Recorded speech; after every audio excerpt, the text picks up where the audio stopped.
Bonjour à tous, bienvenue à Expérience 4.0 pour cette troisième capsule de cette mini-série avec le CEI de Montréal. Aujourd'hui, là, on parle de comment stimuler l'offre des technologies québécoises. On reçoit Alexandre Gervais, qui est fondateur de Axio, une compagnie de solutions technologiques, qui va pouvoir nous en dire un peu plus. Puis on a aussi Thibault Coulon, qui est commissaire à l'innovation au CEI de Montréal. Donc, ils vont pouvoir un peu nous expliquer aussi comment que le CEI de Montréal vient stimuler l'offre de solutions technologiques québécoises, comment que, justement, avec Axio, il y a quand même une belle complémentarité qui a eu lieu avec d'autres entreprises potentielles. Donc, sur ce, je vous dis bon podcast. Vous écoutez Expérience 4.0, le podcast sur la transformation numérique pour améliorer votre expérience client. Alexandre, merci d'être avec nous. Un grand plaisir, merci de me recevoir. C'est moi qui est privilégié. Thibault, merci. Bonjour Simon, bonjour Alexandre. Salut. C'est le fun, là. Encore une fois, c'est cette troisième épisode, là, cette mini-série-là avec le CEI de Montréal. On a discuté, qu'est-ce qu'était le CEI de Montréal, le Centre d'expertise industrielle de Montréal, dans le premier. Le deuxième, j'ai eu un échange super intéressant avec Michel Rioux, qui est professeur à l'ETS, sur la compétence de la main-d'œuvre de demain, qui va être intéressante aussi en lien avec ce troisième épisode-là, avec toi, Alexandre et Thibault. Alexandre, toi, tu es fondateur d'Axio, une belle compagnie en solutions technologiques. On y revient, Ça marche. Ça a rapport avec la vision industrielle. Ça a rapport avec ça, mais restez à l'écoute parce qu'on va, on va revenir sur Alexandre et son entreprise, puis justement, comment que tout ça stimule l'offre de solutions technologiques québécoises. Thibault, tu es commissaire à l'innovation au CEI de Montréal, puis tu as quand même un volet où tu développes beaucoup, justement, cette partie incubateur-là au CEI de Montréal. Si vous n'avez pas écouté le premier épisode, Thibault, je te laisse peut-être nous remettre un petit peu plus dans le bain de qu'est-ce que le Centre d'expertise industrielle de Montréal, puis comment aussi vous venez justement aider ces startups-là, dont Axio, qui est avec nous aujourd'hui, là, mais qui est Alexandre, mais l'entreprise Axio. Je te laisse peut-être nous remettre un peu dans le bain. Oui, bien sûr, avec plaisir. Donc le CEI Montréal, donc le Centre d'expertise industrielle de Montréal, est une OBNL qui a pour but, en fait, d'aider les entreprises québécoises à innover. Donc, elle est financée par le MEI, donc ministère de l'économie et de l'innovation, et par la ville de Montréal. Et pour ce faire, donc pour aider ces entreprises à innover, le CEI a plusieurs axes. Le premier axe, c'est de faire un accompagnement d'entreprise. Le second axe, c'est de promouvoir la formation, donc soit auprès des étudiants, mais aussi de la main-d'œuvre. Le troisième axe, c'est la vitrine technologique, dans laquelle je reviendrai un peu plus tard. Et le sujet du jour, c'est aussi donc tout ce qui est coworking. Oui, parce que vous avez fait une belle initiative justement de coworking pour aider ces startups-là à avoir un endroit physique, mais aussi un écosystème qui entoure tout justement pour propulser les services ou du moins le produit de ces startups-là. Exactement. Donc au CEI Montréal, on a une trentaine de bureaux qu'on met en location aux entreprises donc innovantes, donc que ce soit à la fois des fournisseurs de solutions ou de technologies. Et ces entreprises donc qui font partie donc du CEI Montréal ont accès à toute l'offre que peut proposer le CEI. Donc, je vais peut-être commencer à expliquer un petit peu l'intérêt de rejoindre le CEI. Mais le premier intérêt, donc, c'est un espace donc, de coworking avec des tarifs modérés et aussi des baux flexibles. C'est-à-dire qu'on peut s'arranger avec les entreprises pour la durée de location. En plus de ça, comme je disais précédemment, ils ont accès à la vitrine technologique. La vitrine technologique est un espace, en fait, de démonstration de la technologie des entreprises québécoises. Donc, c'est un espace où de nombreuses technologies sont intégrées. Et donc, ça montre, en fait, le savoir-faire des entreprises québécoises. Et une entreprise donc, qui est en coworking au CEI a aussi accès à cette vitrine technologique. C'est quand même un plus quand même intéressant parce qu'on est capable de démontrer visuellement la solution avec des démos, avec des essais. Puis pour les entreprises qui sont là en plus physiquement, comme au niveau du coworking, c'est doublement gagnant, là.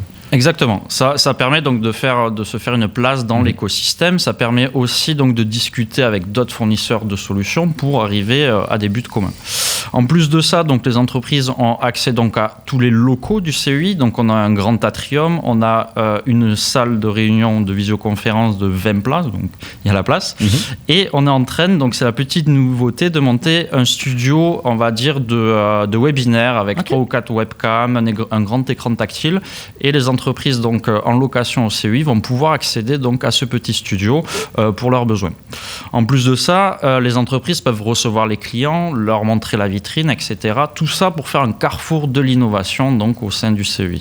Super intéressant. C'est un peu l'objectif aussi un peu de ce podcast-là. C'est une initiative un peu médiatique, mais le fait de justement créer ce studio-là dans un espace de coworking, dans un établissement où on a des commissaires à l'innovation, des Michel Rioux, des Robin Durand aussi, des Jonathan Brodeur qui vient amener aussi leur expertise sur le terrain en termes de consultation. Quand on rassemble tout ça, on s'entend qu'on stimule quand même l'offre de ces nouvelles technologies-là sur le marché. Puis on les démontre aux manufacturiers. Donc, c'est super intéressant. Chapeau, honnêtement, pour cette belle initiative-là. Et non seulement les locaux sont magnifiques, mais l'équipe est encore plus formidable. C'est vraiment une super belle initiative qu'a eu le CEI de lancer ça. Puis j'aurai l'occasion d'y revenir, mais entre autres, tu parlais des commissaires à l'innovation, etc. Oui. Pour les entreprises technologiques ou les entrepreneurs qui veulent développer des solutions à déployer dans les entreprises manufacturières, ça amène un côté terrain, un côté où les problèmes ou les solutions technologiques qu'on a en tête, on est capable de les tester rapidement dans des vrais environnements industriels et montrer rapidement la valeur d'une solution qu'on veut apporter à une transformation numérique ou quoi que ce soit pour les entreprises manufacturières. Donc, à ce niveau-là, le CEI fait un travail formidable. Bien, définitivement. Donc, tu sais, si vous êtes une jeune entreprise, vous êtes une entreprise en service, que vous développez un produit, vous êtes une start-up, vous pouvez amener ça au prochain niveau chez les manufacturiers, ils ont besoin de vous. N'hésitez pas, justement, à aller voir, justement, cet incroyable coworking-là. Puis surtout, l'environnement total qui englobe le CEI de Montréal, puis toutes les solutions qui peuvent vous aider à atteindre ce manufacturier-là et à vous propulser au prochain niveau. Parlons-en, Alexandre. Qu'est-ce qui est Axio? Qu'est-ce qui est Axio? Je sais que c'est dans la vision industrielle, comme j'avais mentionné. Pour moi, j'avoue que c'est un peu complexe parce que, bon, je suis pas dans le même milieu, mais on se rejoint à un certain moment donné parce que l'objectif, c'est d'optimiser nos manufacturiers avec des solutions technologiques. Donc, que fait Axio? Tout à fait. C'est une super bonne question. Donc, ultimement, c'est assez simple. Nous, ce qu'on fait, c'est qu'on aide les entreprises manufacturières à détecter des anomalies de production. Donc, que ce soit des défauts dans leurs produits lors de la production, des graphings, peu importe, quoi que ce soit qui peut arriver dans un produit ou encore dans un procédé qui peut arrêter la ligne de production à tout moment. À chaque année, dans le fond, les entreprises manufacturières perdent autour de 50 milliards en coûts d'arrêt de production non planifiés à cause justement de ces anomalies-là qui ont été détectées tardivement ou pas du tout. Un exemple très simple, une de nos entreprises qu'on travaille avec, Kruger, super belle entreprise dans les pâtes et papiers, ont entre autres un de leurs multiples problèmes qui est assez simple. Les boîtes sur les convoyeurs qui sont transportées, parfois vont se mettre en biais ou vont tomber sur elles-mêmes sur le convoyeur. Quelque chose qui est hyper simple, mais plus loin dans la chaîne de production, ça peut arrêter la station de palettisation pendant 5-7 minutes.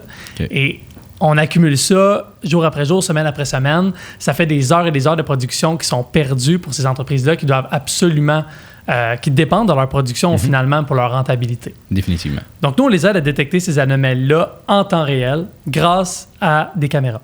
Donc, on utilise l'intelligence artificielle pour déployer des modèles, ultimement, des outils qui détectent automatiquement des anomalies visuelles et c'est ce qui vraiment distingue Axio, permet d'envoyer des actions préventives et immédiates à quasiment toutes les machines sur un plancher de production.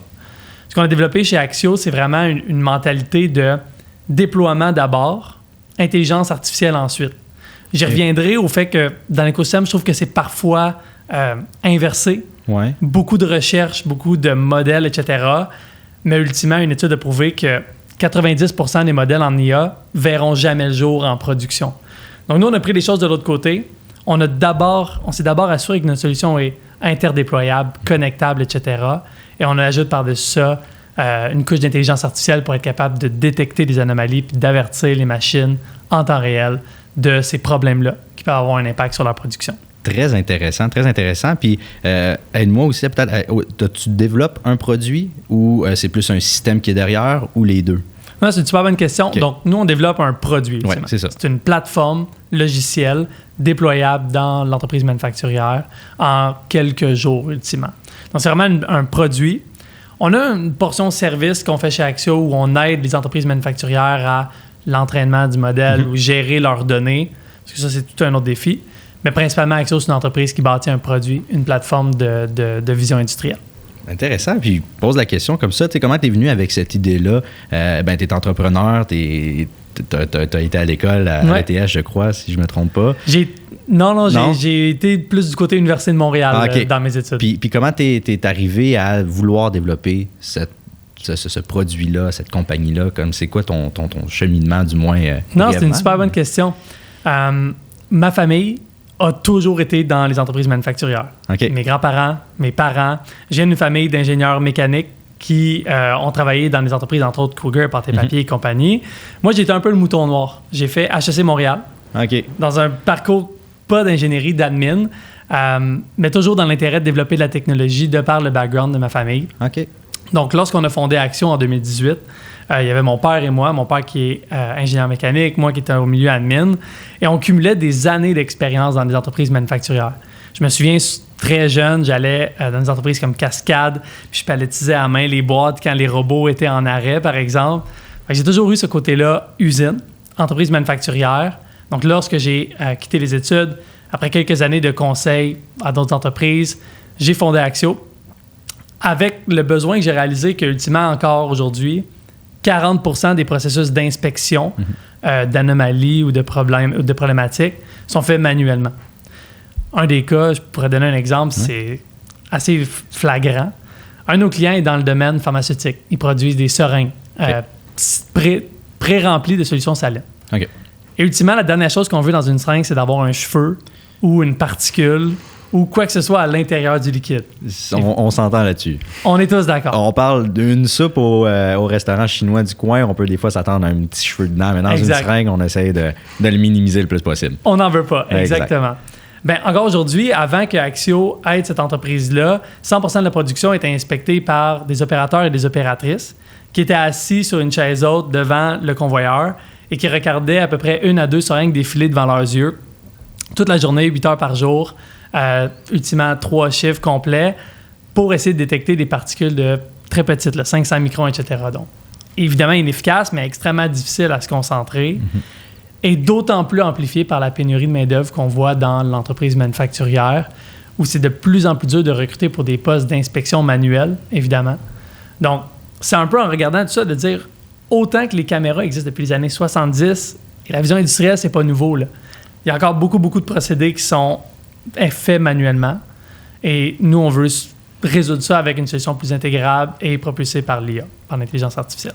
Chapeau, honnêtement, c'est le fun de voir justement cette réflexion-là de des cas concrets puis d'amener une solution aux entreprises manufacturières. Puis c'est super intéressant, les gains qu'on va pouvoir obtenir via votre solution, c'est assez majestueux là, à ce niveau-là. Tout à fait. En fait, dans tout l'écosystème 4.0, Axio est juste une brique. T'sais, ultimement, nous, ce qu'on fait, c'est qu'on permet d'aller chercher de l'information visuelle sur les procédés et on ouvre la porte à plusieurs autres solutions technologiques pour aller faire d'autres systèmes qui prédisent parfois la défaillance des machines, d'autres systèmes qui permettent de visualiser l'état de la production dans les derniers mois, etc., et de faire des prévisions sur l'état de la production dans les prochaines années. Nous, on fait juste créer cette donnée-là qui était actuellement fait manuellement. Exact. Nous, on la digitalise, on l'automatise et on la rend disponible pour plein d'autres solutions technologiques qui peuvent en bénéficier. À stimuler même peut-être d'autres technologies qui vont venir résoudre justement après ces anomalies-là pour essayer de minimiser ces anomalies-là. Le prédire oui, puis après, exactement. De passer à l'action. Super intéressant, encore une fois, chapeau pour ce beau projet. Merci.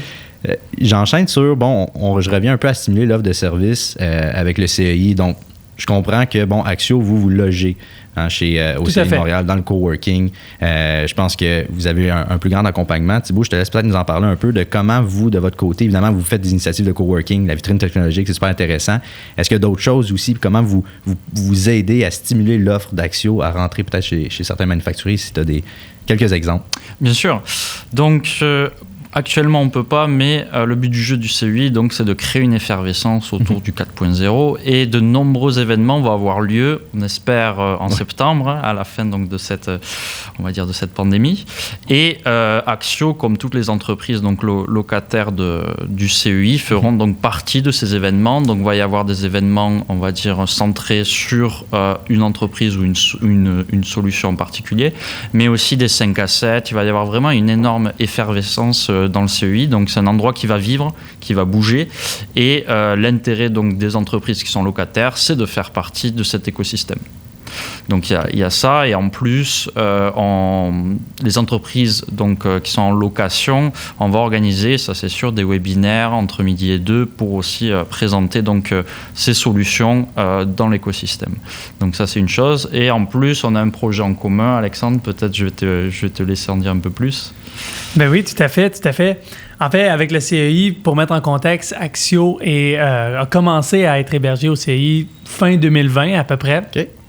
Et pour nous, ça a été un choix automatique de bouger nos bureaux au CEI. D'une part parce qu'on finissait Santec, à peu près, qui était un autre accélérateur québécois affilié à l'ETS.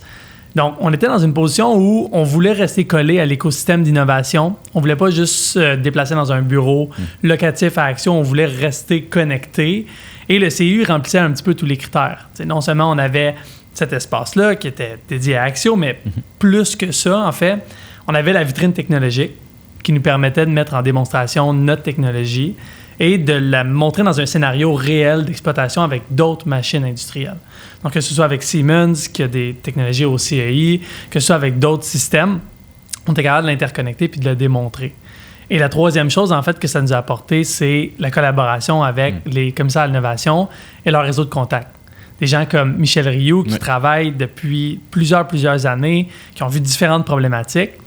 Pour nous, ça nous ramène toujours au terrain de dire c'est quoi demain les problématiques, déploiement en premier, IA en deuxième. Donc, d'être au CEI, ça nous a connecté avec encore plus d'entreprises manufacturières, de comprendre plus de problématiques et aider un petit peu plus l'industrie. Donc, ultimement, pour revenir sur ton point, Thibault, sur le projet en commun, ça va être annoncé sous peu, probablement cet été. OK. On peut l'avoir en primeur. Là, on peut l'avoir un petit peu en primeur. C'est la première fois qu'on en discute officiellement. Ah, OK. Donc, je vais dire quelques lignes. Dans le fond, on veut aider les entreprises manufacturières à faire des preuves de concept rapidement de systèmes de vision industrielle. Rapidement, pour mettre en contexte, avoir des données de vision, c'est une chose qui est extrêmement complexe en ce moment, car le choix de la caméra, de la lentille, de la lumière, etc., va avoir un gros impact sur l'image qu'on vient prendre, ultimement. Définitivement. Et d'une image à l'autre, on va avoir des résultats très différents sur la performance des outils de vision. Donc, actuellement, chez Axio, on va passer, et ça, c'est sans farce, 75 à 80% de notre temps à prendre des données puis gérer les données, 10% à entraîner des outils, puis un donné 10% pour déployer. Et nous, on est une seule entreprise qui vit ce problème-là. N'importe qui veut faire un projet de vision va passer généralement plusieurs semaines à plusieurs mois à seulement avoir les bons équipements, s'assurer qu'ils ne se trompent pas, prendre des données, gérer les données, et ensuite pouvoir en faire quelque chose. Donc, avec la CEI, on est en train de trouver une façon de ramener ce délai-là qui prend plusieurs mois d'avoir des données de vision à quelques jours, voire semaines. OK, Krim, c'est intéressant. Là. C'est vraiment un beau projet pilote que vous êtes en train de mettre sur pied. Puis, honnêtement, encore une fois, chapeau au CEI. Là, puis j'encourage les gens là, qui peut-être qui vont être intéressés. Là. Je trouve qu'Axio, c'est vraiment un beau cas de figure de justement cette collaboration-là, venir stimuler votre offre auprès des manufacturiers, trouver des solutions aux enjeux, justement, que vous avez. On essaie de minimiser les délais le plus possible. J'imagine même d'un côté financier, on le sait, start-up, à un moment donné, on a besoin d'un levier. Donc, tout ça, ça facilite aussi cet échange-là. Donc, non, en effet, c'est super intéressant. Puis je te ramène un peu la question, Alexandre, au niveau, j'ai posé la question à Thibault au niveau comment que le CEI stimule l'offre de solutions technologiques. De ton côté, évidemment, il y a le CEI qui prend une grosse partie, vous logez là, mais il y a un écosystème au Québec quand même, un levier. Incroyable. Mais on n'est pas toujours tous ou toutes au courant de cette offre-là. Puis toi, tu as été un petit peu plus sur le terrain par rapport à ça. Donc, je te laisse peut-être nous en dire plus sur ton expérience. Puis, de ton expérience, qu'est-ce qui existe pour stimuler l'offre de solutions technologiques? Tout à fait. Merci de poser la question parce que j'adore parler de l'écosystème québécois en innovation pour les entreprises technologiques. C'est formidable et c'est mieux d'année en année, honnêtement. Ça gagne à être connu. Donc, pour dire un petit peu le parcours d'Axio, puis je vais pouvoir un petit peu parler des différentes solutions. Au début, nous, on était une entreprise de pur service en vision industrielle. Et ce qui a commencé notre plateforme technologique, c'est entre autres quand on s'est joint au Santec. Donc, pour ceux qui ne connaissent pas le Santec, c'est un incubateur, accélérateur, affilié à l'ETS, qui a été nommé dans les top 15 au monde, au final, des incubateurs universitaires l'an dernier, je crois.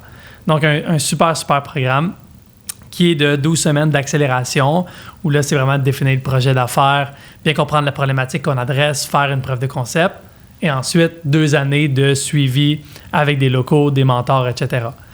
Santec, entre autres, et je veux grossir ça. Santec est un des accélérateurs, mais il y a District 3, McGill X1, la Banque nationale avec HEC Montréal également son accélérateur. Moi, pour une entreprise technologique, un de mes conseils, ça serait d'aller tout de suite, au plus tôt possible, joindre un accélérateur. Ça va grandir le projet extrêmement rapidement, ouvrir le réseau de contacts et ça va avoir un impact formidable. Donc, les accélérateurs, c'est la première partie des très, très jeunes entreprises technologiques. Donc, lorsqu'une entreprise qui a un petit quelque chose sort d'un accélérateur incubateur, bien, c'est là que je trouve que les dernières années ont été excellentes au Québec. Parce qu'avant, on avait ces accélérateurs-là qui duraient à peu près 1 année, 2 années. Et on se ramassait avec beaucoup d'entreprises qui sautaient dans le vide après, qui n'avaient plus d'accompagnement au niveau financier, au niveau réseau de contacts, etc., pour passer à la prochaine étape, lever du financement, etc. On a eu l'occasion de travailler avec Prompt, qui est une autre entreprise qui finance la recherche, entre autres appliquée. Et grâce à Prompt, on a été mis en contact avec 2 chercheurs à l'ETS qui sont maintenant des mentors technologiques qui travaillent avec nous. Donc, Prompt nous a amélioré nos compétences en IA, nous ont permis de faciliter notre recrutement également quand l'équipe a commencé à grandir et nous a apporté un financement super intéressant pour développer notre solution. On a eu l'occasion de joindre le Creative Destruction Lab qui nous a préparé à notre ronde de financement, le CEI, etc. Donc, il existe un écosystème vraiment intéressant qui est peut-être peu connu. Hein? Puis le CEI, justement, est quand même une pièce majeure dans tout ça, avec leur initiative de coworking, la vitrine technologique, de rassembler le tout. Mais il existe aussi d'autres leviers, peut-être aussi précis, tu l'as mentionné dans l'IA, à prendre en considération. Puis tu les as comme pas mal toutes nommées. Donc, n'hésitez pas à faire backward un peu, puis aller regarder tout ce que tu as mentionné, puis d'aller s'informer un petit peu plus là-dessus. C'est super intéressant. Super, tout à fait. Il y en a beaucoup. Et la dernière chose que je trouve formidable de l'écosystème, c'est toutes les nouvelles initiatives d'investissement Québec. Donc, pour moi, le plus important pour stimuler l'offre technologique, mon opinion par rapport à ça, il y a beaucoup de choses au niveau d'aider les entreprises actuellement, ce qui est formidable. Ce qui gagnerait à être fait de plus en plus, et c'est déjà un peu le cas, c'est du maillage entre les grandes entreprises, les PME et les grandes entreprises, leurs problématiques, et les startups et les entreprises en démarrage. Il est là, hein, des fois, pas le clash, mais c'est normal. On est une jeune entreprise, puis c'est un milieu, puis corrige-moi, Thibaut, aussi, de ton côté.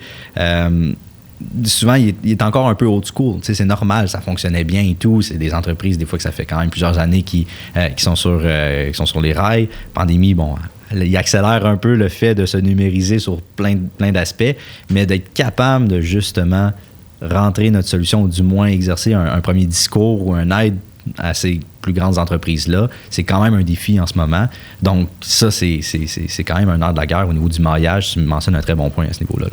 Tout à fait. Puis de votre côté, chez Axio, mais aussi, Thibaut, justement, comment faire pour rentrer un peu dans ces entreprises-là? Comment on stimule cette offre-là dans les entreprises? Comment on sensibilise à ce niveau-là? La vitrine technologique, c'est d'ailleurs un très bel outil, Thibaut. Puis de votre côté aussi, chez Axio, puis tu vas pouvoir enrichir. Au niveau du développement d'affaires, de votre côté, qu'est-ce qui est important pour être capable de rentrer dans ces entreprises-là? Une preuve de concept. Dès le jour 1, arriver rapidement à démontrer l'efficacité de la solution et surtout ce que ça peut amener en termes de valeur à court et long terme. Pour nous, la preuve de concept, c'est la première chose qu'on fait dans une entreprise avant même de penser à un déploiement, avant même de penser à tout ce qu'on pourrait faire, toute l'intelligence qu'on pourrait aller amener sur leur caméra. On entre dans une entreprise, on dit quelle caméra ou quel procédé te cause le plus de problèmes actuellement. Parle-moi de ce procédé-là, je veux bien le comprendre. Est-ce qu'on est capable d'avoir des images de ça? Je veux juste qu'on commence avec une preuve de concept sur une chose qu'on va bien faire et on va démontrer la valeur de ce qu'on est capable d'offrir. Et ensuite, on pense à toutes les autres étapes, toute la valeur qu'on est capable d'aller chercher. Mais pour moi et pour tout ce que je suggère aux entreprises technologiques, c'est surtout de favoriser les preuves de concept. Bonjour Startup Montréal, juste pour enchaîner là-dessus, on a lancé un programme que je trouve super intéressant qui est en fait des problématiques inversées. Donc, c'est des grandes entreprises, comme Cascade, qui ont publié un défi récemment, qui publient sur la plateforme leurs problématiques. Puis, ils lancent à toutes les entreprises technologiques, produits et services, est-ce qu'il y a quelqu'un qui peut m'aider avec ça? Et ça, j'encourage les entreprises manufacturières à effectuer ces exercices-là, que ce soit à travers des programmes comme Collision du Santec, à travers Bonjour Startup Montréal ou toutes les autres initiatives, d'envoyer vos problématiques à des entreprises technologiques ou à des entrepreneurs. Il y a énormément d'entrepreneurs extrêmement qualifiés, des gens brillants qui attendent juste de recevoir une problématique pour la résoudre. Donc, il y a tout ça dans l'écosystème actuellement, de renvoyer la balle aux entrepreneurs, de dire quelles sont vos problématiques d'affaires, puis il va y avoir quelqu'un qui va la régler ou qui va trouver une solution efficace. C'est sûr que si on s'intéresse, c'est plus facile. Si je peux compléter un petit peu ce que dit Alexandre, donc comme je le disais au début, le CEI a donc pour but d'aider les entreprises manufacturières à innover. Oui. Et pour ce faire, nous allons souvent en entreprise donc pour pouvoir voir un petit peu sur le terrain et comprendre leurs problématiques. Nous faisons donc des audits 4.0 et aussi on a en ce moment un nouveau programme, le robot numérique. Okay. Et en fait, une fois qu'on a analysé les problématiques des sociétés, si jamais on se rend compte que la solution, par exemple d'Alexandre et d'Axio, peut fitter avec leurs problématiques, immédiatement, en fait, naturellement, nous faisons le maillage avec les entreprises que nous connaissons et qui sont donc dans notre coworking et les entreprises que nous aidons donc en allant chez elles. Donc on fait aussi tout ce maillage en fait entre les entreprises en location et les entreprises que nous aidons. C'est une super belle initiative justement pour proposer justement aux entreprises de s'intéresser, puis aussi de recommander. On en a parlé un peu dans un premier épisode aussi dans le cadre de cette mini-série-là, mais vous offrez en fait un plan de recommandation, j'imagine, vous recommandez des prestations, prestataires de services pour être capable de juxtaposer cette recette-là, discuter aussi avec Michel qu'un projet de transformation numérique, c'est longue haleine. Hein, c'est on the long run, puis il y a plusieurs composantes, puis il y a la recette à développer. Donc, à ce niveau-là, ça peut prendre plusieurs personnes, plusieurs solutions, mais c'est de bien de le comprendre en amont, puis après, c'est le bon moment après d'intégrer ces solutions innovatrices-là. Exactement. Et donc, nous, au CEI, on est vraiment un facilitateur entre, donc, faire parler les gens, tout simplement. Être vraiment un carrefour de l'innovation, créer de l'effervescence dans cet environnement, et on est comme des conseillers, on aime bien se dire qu'on est en première ligne, en fait, pour aider les entreprises à discuter, à récupérer, par exemple, des programmes de financement, ce genre de choses. Et aujourd'hui, ce qui nous concerne, donc, des solutions de qualité et de contrôle vidéo.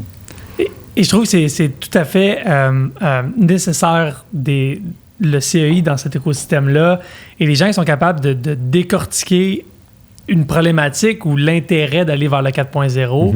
Comme disait si bien Michel Rioux, c'est de dire tout ça, c'est une grosse bouchée à mâcher, c'est plusieurs mini-composantes. Puis parfois, on ne sait pas par où commencer. Et des gens au CEI, des commissaires d'innovation, sont capables d'aller dans l'entreprise et dire OK, quelles sont tes problématiques principales? C'est quoi la vraie valeur? Un peu comme le canevas de proposition de valeur que parlait Michel Rioux. Et de décortiquer ça en sous-problématiques qu'on est capable d'adresser, d'en faire des preuves de concept et de montrer la valeur à court terme et à long terme pour ensuite, une pièce à la fois, bâtir ce puzzle-là puis assurer la perpétuité des entreprises manufacturières ultimement. Pas de se planter puis encore une fois que ça coûte très cher au niveau d'investissement. Merci aux deux. Beaucoup. Merci honnêtement Thibault, Alexandre. Un immense plaisir. Honnêtement, c'est super intéressant. Donc, je vous invite encore une fois, là, ça conclut notre mini-série là, en collaboration avec le CEI de Montréal. On avait Alexandre Gervais, là, fondateur d'Axio, une belle compagnie en solutions technologiques.